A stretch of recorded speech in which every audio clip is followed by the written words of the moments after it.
Hello, and welcome to Wine Dine Caroline's Happy Hour on Paris Underground Radio. I'm your host, Carolyn Connor. Today, I am going to be chatting with my friend since forever, Will Pooley, who is a history professor at the University of Bristol. So thank you so much for being on the podcast. This is the first episode I'm going to record. Why don't you tell us, Will, tell us about yourself. Tell us what you do in life. Okay, so I am a historian of France. So I love that job. It's a great job to do in many ways. I spend a lot of time in France when there is no global pandemic. So I spend a lot of time going to different parts of France and doing research. And then I meant to write it up, I guess, into books and stuff, although it turns out that's really, really hard. So I haven't been very good at that recently. And then I teach. So I teach French history and all sorts of history, in fact, at Bristol University in the United Kingdom as well. Well, I know that your specialty is pretty unique. So why don't you tell us what your specialty is? Because it's pretty cool and it's something that's right up my alley. So I work on a lot of folklore stuff from France. So I wrote a book about folklore in the southwest of France, actually, which came out a couple of years ago. But for the last few years, my focus has really been on witchcraft beliefs in modern France. So I work a lot on the 19th century and the early 20th century. I go all the way up to the Second World War with my research into witchcraft, though.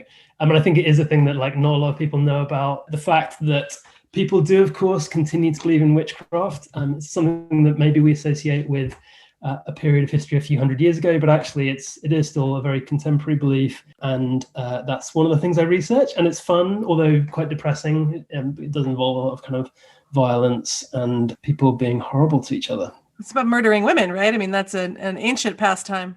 Well, it's about murdering witches. In fact, 75% of the people accused of witchcraft in my research are men. What? Yes, it's one of the problems with witchcraft is that we carry around these stereotypes of witchcraft, which are really based on the early modern witch hunt in Europe. And witchcraft, of course, has a history which predates the early modern witch hunts by thousands of years, according to some experts, and continues up to the present day. By some people's reckoning, there is more violence being conducted against suspected witches today than ever before in history. It's really been exacerbated by all sorts of contemporary problems, refugee crises, the influence of certain religious movements. So I think the history of witchcraft is fascinating from that point of view because everybody thinks they know about it, but we don't necessarily know about it. I'll give you another example. Yes, some people tend to associate it with women, but actually one of the things which I think troubles people the most today is that a lot of the areas where there's persecution of witches today, it's actually persecution of children more than it is of women. That's really super depressing. Spooky children are legit though. Yeah. Well, I don't know if you knew this, but I'm a witch. I read tarot cards and I'm pretty good at it. Yeah, there's actually a really interesting, so there's a fascinating overlap in in the way that some people have reclaimed the terminology around witchcraft for their kind of neo-pagan practices. It does create complexities, in fact, for human rights organizations. So when human rights organizations want to deal with the kind of problems associated with contemporary witchcraft conflicts, they have to be very careful in the language they use because for some people it's a positive religion rather than a kind of they don't want to offend the bougie bitches, witches like me.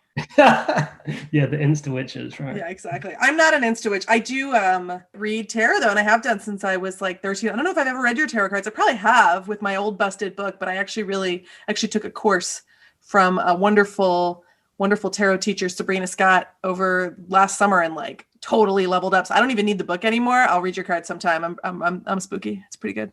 I've actually written a thing which I'm hoping will come out soon about the history of the tarot in France. Ooh, that's exciting. Yeah, that's fun to do. It was fun. That'll be fun. Well, send that to me when you've got it. That's so cool. It's funny, so we've known each other for a really long time. And this is also something that I want to talk about is how we met. And when we met, you weren't doing this. You were an undergrad. So we met at university. Do you remember our meeting? Do you want to tell our listeners how we met? I do remember it, So I was manning the wine society stall, the undergraduate wine society at university, which was like, the freshers fair where all the societies are like pitching for people, trying to persuade people to get involved.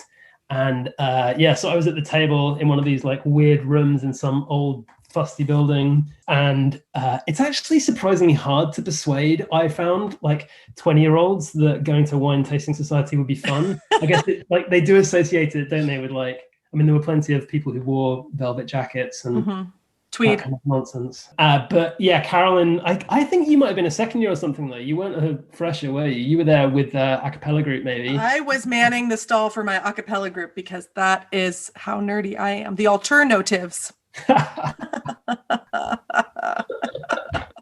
It's like straight out of that film. What's the film with Pitch Perfect? It's exactly like that. That was my life. Yeah. But it's surprisingly, a lot of people are like, oh, this is not for me. I just remember you being like, wine? Yes, sign me up. Sign me up. And that was it. Yeah.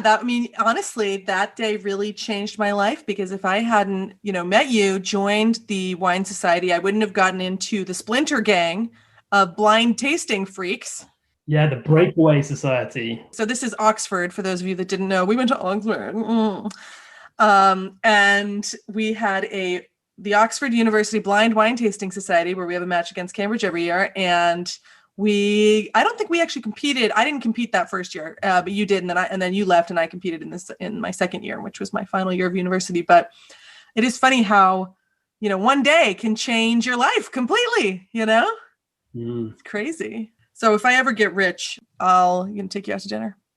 I love it when people like, do you ever have this where people like find out that you did competitive blind tasting and they're like, you're making this up. That can't be a thing.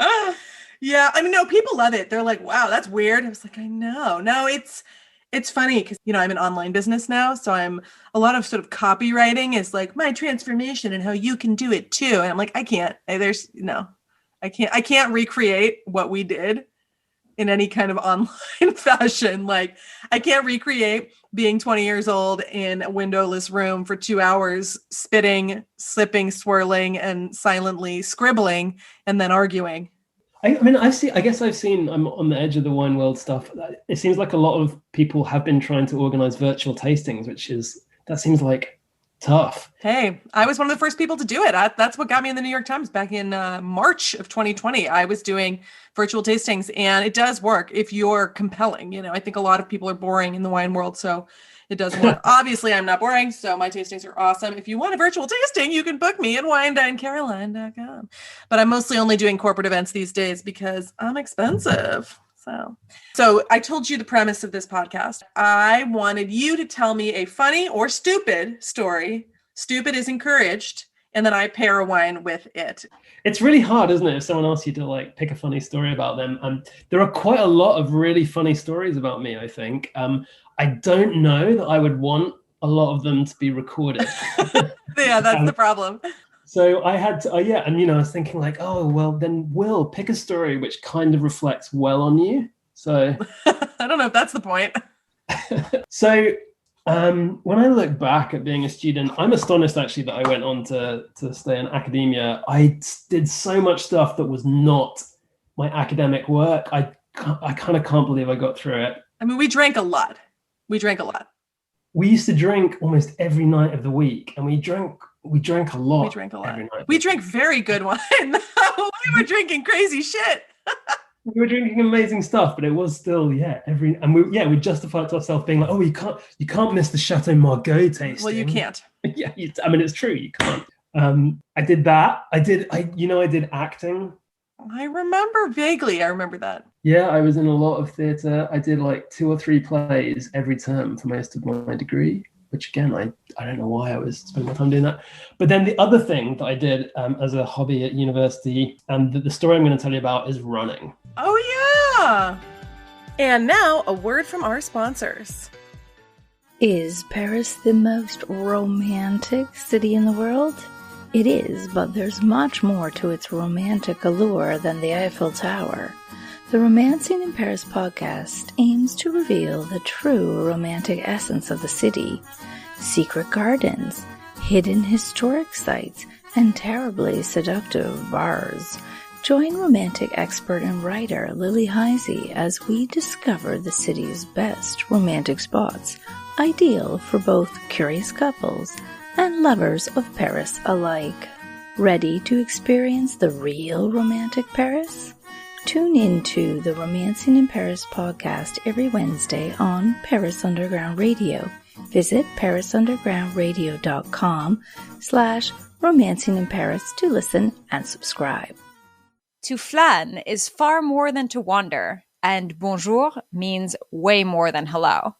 Discover these and more words that teach us what makes the French so French with Navigating the French, Sundays on Paris Underground Radio. Welcome back to Wine Dine Caroline's Happy Hour. So I was like a decent cross-country runner as a teenager. Decent by the time, I went to a little school in Norwich. And my school, one of the teachers there was into cross-country quite a lot. So our school got quite good at cross-country, and we used to beat a lot of the kind of expensive public schools, which was quite a rewarding experience, actually. They all thought they were good at cross-country, and we would quite often win. So yeah, I ran at university, but when I got to university, of course, I realized I wasn't actually very good. I was quite good for like a teenager from a school that wasn't really known for being good at cross country. So I wasn't really that good. Like I went to university thinking, well, I'll train really hard. I'll make the first team, at Oxford, they call them the Blues, the varsity team. In fact, my elder sister was a varsity runner. Well, she's an Olympian also. Yeah, this is the problem. She's world champion in more than one cycling event and triathlon and Ironman and stuff. So yeah, my standards, I think, were probably a bit high. Literally, she has an Olympic silver medal, right? Silver, yeah. That's a pretty big deal. And she was world champion in like several different... She's a badass. Yeah, she's pretty good at it. And I am okay. I think that's the point, right? I'm like okay at sport. I'm not great.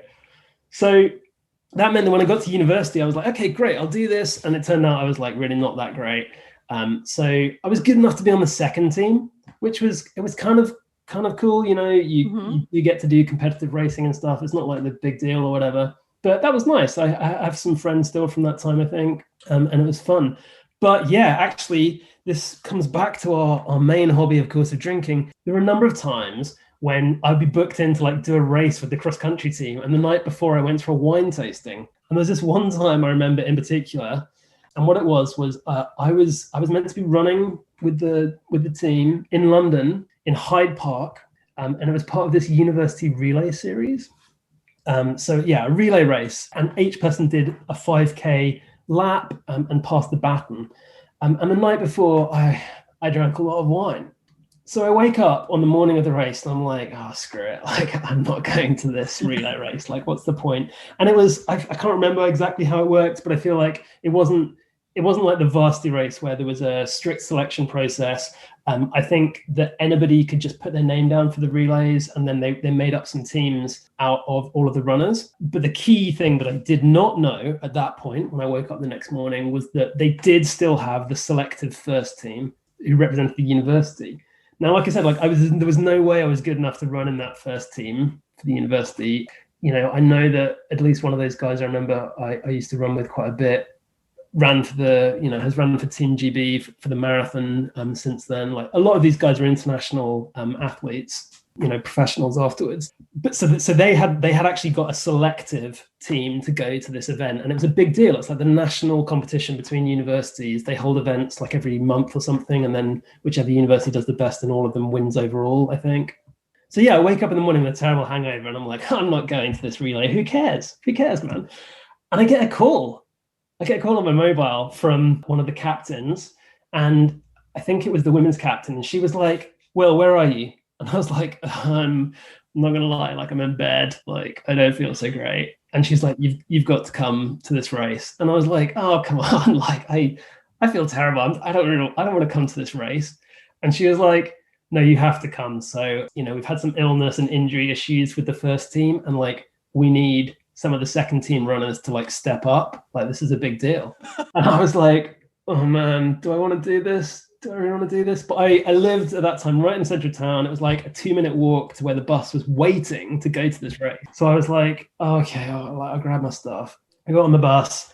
like terrible journey to London. I felt awful the whole way. Like I had it was a proper like being sick. Being on a bus when you want to vomit is not fun. Yeah, exactly. And also the nerves were starting to kick in. Because I was like, what am I doing? Like, these other guys, they run a lot faster than me. So we get there and there's the kind of warm up and prep and stuff. And I just remember talking to one guy, I can't remember which guy it was, but one of the first team runners who was there, in fact, maybe there were two of them. They were like prepping me. They were like coaching me. They were like, it's a 5K, Will. What's your 5K time? And I was like, what's my 5K time? I don't even fucking know. Like, I have a 5K time. I don't know if I've ever run a 5K competitively, and I certainly don't, it's not like I've got a graph where I'm tracking my PBs over like the last 6 years or whatever. Yikes. I was like, I don't know. And one of them looks at me and just goes, you should be able to do it in 17 minutes. And I was like, 17 On what minutes? planet? I know. I was like 17 minutes, and he was like, yeah, that's about right, I think, for your ability. I mean, looking back on it, I'm sure he was trying to just like pep me up. And maybe he was hoping if we tell him he can do it in 17 minutes, like this is going to be a credible contribution to the team. So the race starts, and like I said, it's like a relay. So the way it works is the first lot of runners go off and they do this 5K loop of Hyde Park. And there's a lot of people. Like in each, there must have been, I feel like there were like 50 or 60 teams. So each time it went off, it's like 50 or 60 people. Well, the first group go off together, 50 or 60 people. And there's a bicycle that rides in front and shouts at people in Hyde Park, get out the way, basically, to like, so that the runners can come through. That could have been my job. I can't cycle that fast, actually. So it looked like a fun job, actually. It looked like quite fun. There were loads of supporters. Like the course it wasn't like full, but near the relay bit, especially, there were loads and loads of other students there to like support their teams. And the way it worked out, so the first team runners, the ones who'd made it, I think there were like 2 or 3, and I can't remember if it was 4 to a team for the relay. I think that sounds right. And so maybe there were 2 of them who'd made it, and then they put me on 3rd, and then they put someone else on 4th who was not a first team runner either and had been roped in at the last minute like I had. So the first lot of people go off, and when they come back, so the first lap, we're winning. Oxford are absolutely dominating. Like he's well ahead of the rest of the field. So the second guy goes, by the time he gets back, now the way I remember it, we're winning by even more. Like we're gonna smash this. Except that Will Pooley is about to take the baton and he's gonna take over the race. So I was pretty nervous at this point. I really had a bad hangover. And this is being like 22. How much wine do you have to have a bad hangover at 22? A lot. Do you think it's a lot? I think my tolerance has maybe got more. I think maybe like a bottle of wine when I was 22 and I was like, oh man. No way. Come on. We drank way more than that. Yeah. I mean, I think also I could even still have been drunk. That's what I remember. You were definitely still drunk. Yeah.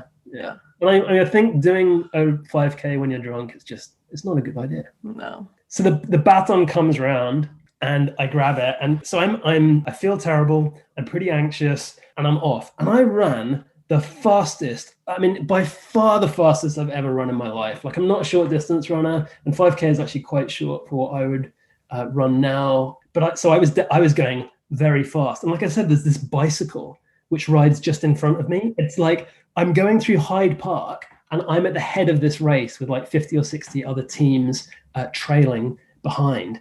Not for long.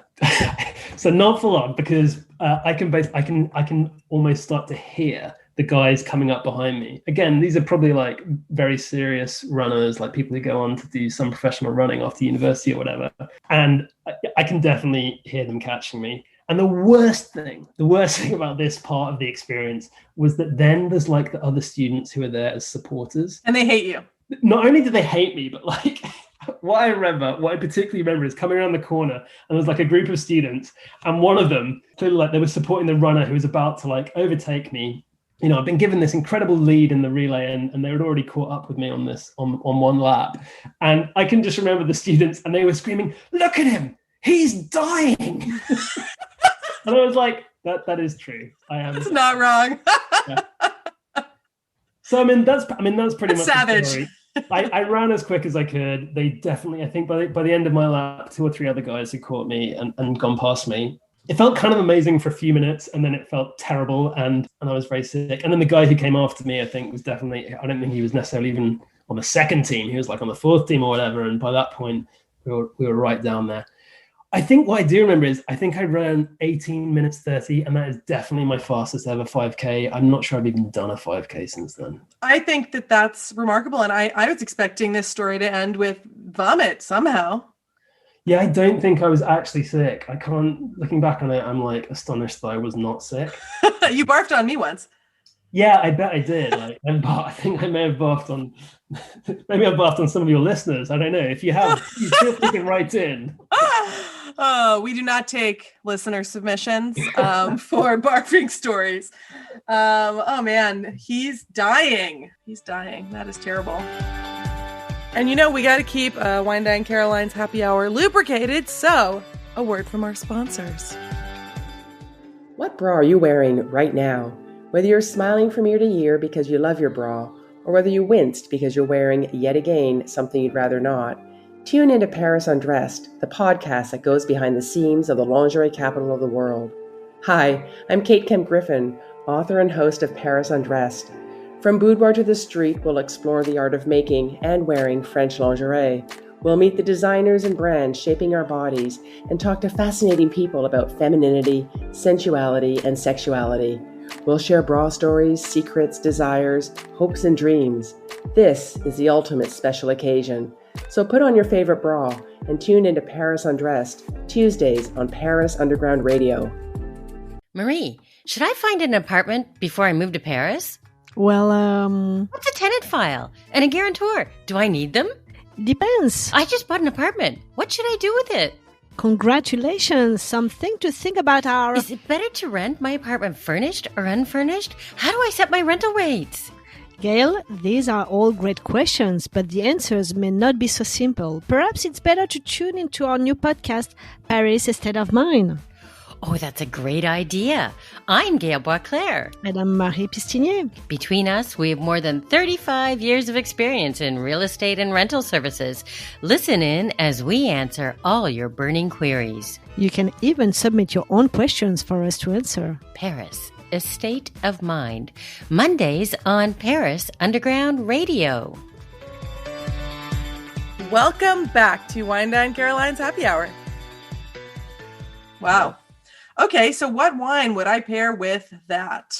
Let's see. I feel like what is something, I don't know if this should be a wine that causes a hangover or cures one, Or a really tough wine, like a wine that's like a real slog to get through. Yeah, you know what? I would give you, just to add insult to injury, I would give you some sort of like really fucked up natural Beaujolais that tastes like feet.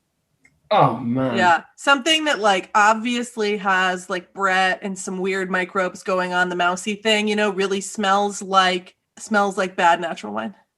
And it's going to be fizzy. Yeah, it's a little bit fizzy. Oh. It has like weirdly coarse tannins, even though it's Beaujolais, and it smells like gym socks. Yeah, I mean, to be fair, that now that you describe that wine to me, that feels a lot like the experience of running really quickly with a hangover. But you drink it anyway because you're with people that think it's cool. Yeah, and pressure. The pressure in that situation, people were like, "You've got to do this." This is you're representing the university. Really up and coming. Up and coming. There we go. Really up and coming. I actually had a winemaker today email me and like wants to like come over today. I'm like, bitch, I'm busy. Like, you don't know me.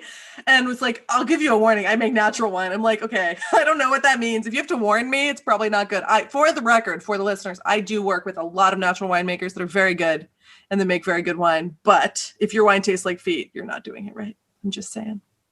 And do these natural wines all taste different? They all taste like feet. Honestly, once you have the mousy thing, so mousy is a wine word that we use to describe wines that have this, to my mind, it's like a very specific, like bad yeast smell that makes it almost smell like cider and a little bit like sweaty socks.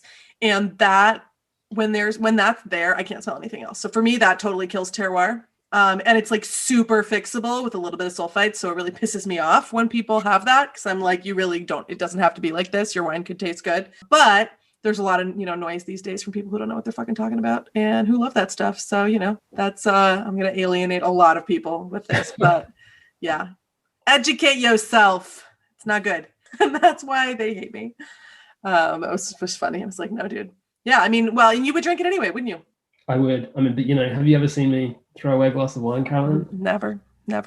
I had Mexican Chenin Blanc for lunch today, and it was very good.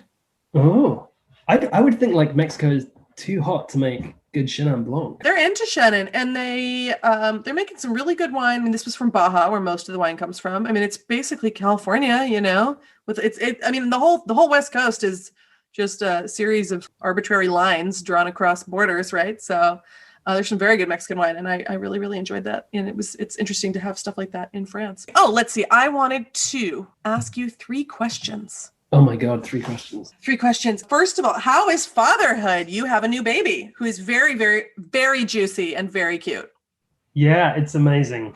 It's amazing. I love it. What I'm about to say will alienate some of your listeners, so I apologize in advance, but there aren't many upsides to the pandemic situation. But I would say that one tiny little upside for me personally has been that the ways of working. I haven't been able to go to the university where I work for quite a long time. And even when I was going a few months ago, we didn't go as much as we used to go. And to be honest, that's been amazing for just spending time with my daughter. Yay! It's been super amazing. Yeah, it's great to see her every day and be able to play with her every day and be involved in actually doing some of the parenting, which is obviously always a challenge. I think sharing the load and sharing it in a way that's fair. Well, if anyone is going to do it right, it's you, because you are a good card-carrying feminist. And I can't wait to meet her. Not all babies are cute, as we all know. Some of them look like meatballs, especially at the beginning. But this one really came out pretty cute from day one. So you're lucky. And I can vouch for that as an objective third party that she is extraordinarily cute. What are you reading right now? Oh, I'll tell you about a book which one of my friends told me about recently. And I started reading, and I really love, and I think you might find quite interesting. It's about, how am I going to describe it? It should be really easy to describe it. It's by Emma Rothschild, who's married to why am I just starting by describing her like that? That's the wrong way to describe her. She's a very well-known historian. She's an extremely well-known historian in her own right. Who married a Rothschild? No, she didn't marry a Rothschild. She is a Rothschild. Oh. But she's part of a power couple, like an academic power couple. So she's married to the economist Amartya Sen. This book, it is about, she found a marriage contract, an 18th century marriage contract in a town in southern France, Angoulême, I think. Yeah, I think it's Angoulême. So why is this book cool? It's the kind of history I'm interested in as well. It's a marriage contract where 80 people from Angoulême signed the contract. And that's kind of unusual. And the reason they did has to do with this long back family history, but there's almost in the document itself, there's no way to find that out. And so what she does is she spent years researching all of these people and researching around the document. And she's written this kind of amazing book, which uses documents like that, which don't actually tell us a lot of information necessarily, but she uses them to reconstruct connections between people, and particularly to think about the relationship between Angoulême and the slave colonies of the French Empire in that period, it's kind of a super fascinating story, and it's the kind of thing that is really, really hard to do. So I've been enjoying it. That's fun. That's really cool. And I think, that could be inspiring for your book. You got to do a popular history book instead of some boring ass, academic book. Yeah. I want to hear about witches in my neighborhood, because I know there were, you've been up here to visit me in Lyon, in the Quercus, that there was a witch in the 20th century up here, right? Yeah. There was a prosecution. I think it was a fraud prosecution of someone who was. So a lot of those prosecutions are where people are taken to court for basically defrauding other people by persuading them that they have the power to cure witchcraft. And that's it's really common. It's not really common, but it happens regularly, especially in towns, because those people who do that work of curing witchcraft, they do tend to be urban residents rather than rural folk, in my research suggests. So yeah, you get a lot of that. You get that stuff in Lyon, you get it in Saint-Étienne as well. Since you are a wine person, I won't ask all people about this, but since you are a wine person, what wine would you pair with your story? Oh man. Okay, actually, here's a super easy answer. I would pair a delicious, light German Cabernet, I knew that's what you were going to say. But why wouldn't you? There are two reasons to do this. The first one is obviously connected to the story itself. Like if somebody had come up to me on the finish line and given me like a really nice chilled glass of Cabernet, it's off dry, it's got a huge acidity, it's fruity, it's fresh, it's like exciting. Riesling, right? You gotta break it down for the listeners. Yeah, so it's an off dry style of German Riesling with low alcohol. It's a little bit, it's a little bit sweeter than a lot of people are used to drinking. It tastes like juice. Yeah, exactly. It tastes more like juice than wine. I probably would have married the person who gave me that glass of wine. So that's a good reason to pick it. And then the other reason, of course, is because, and this is our long-standing thing about Cabernet. People always say they don't like off-dry wines. And the number of times I've given people a Cabernet wine and not told them what it is, people love it. They absolutely go wild for it. It's delicious. And it's this was also our breakfast wine when we were doing the match, the blind tasting match against Cambridge. We would get the train to London and we would drink German Riesling, it's like 8% on the train for breakfast on the way to the match. And that was how we like woke up our palates, and it was a tradition for us. So it's I think that anyone that's into wine is obsessed with German Riesling, and anyone who doesn't, hasn't learned yet, they don't know how good it is, and they think Riesling, sweet wine, rah, rah, rah, but like, a little bit of sugar, a little bit of fruity, a lot of acidity, just light, yummy. I remember my favorite was the Wine Society exhibition, Cabernet Riesling. That was the first wine where I was like, ooh, yeah, this could be my thing. Yeah, that shit is good. We're going to have to drink together again one day soon. I'll teach your daughter how to drink when she turns 16. Wait, how young is too young to give a baby wine? No, I mean, I've been in wineries that have babies and the kid was dunking their fist in Krug. So that was a toddler. That was fun. That's amazing. So you got to start them young. Yeah, for sure. Well, thank you so much for coming on. It's super interesting to hear all about what you do. And I really do hope you write a popular history book one day that I can read, because I'm probably not going to read anything else. But I think it's super interesting and really fun. And I got to read your tarot cards again one day soon. Yes. And then I can tell you all about the history of in fact, can I ask you what tarot decks you use? I was borrowing a friend's Rider-Waite from the 60s, which was pretty powerful and crazy. And it was actually the first edition that had the illustrator's name on it. And she was a Black lesbian, right? And a pretty amazing person. Susan Coleman Smith, is that her name? Mm-hmm. Yeah. Yeah. And she would have been really erased from the record without that particular printing. So that was really, really cool. Those cards were super powerful, but they were on loan, unfortunately. And now I'm using mostly a deck, the Modern Witch deck, which is a version of the Rider-Waite, but it's like intersectional and all of the characters have lady parts. So it's pretty cool. That sounds very cool. Yeah. I'd love to show you my collection of decks sometime. I didn't know you had a collection. That's crazy.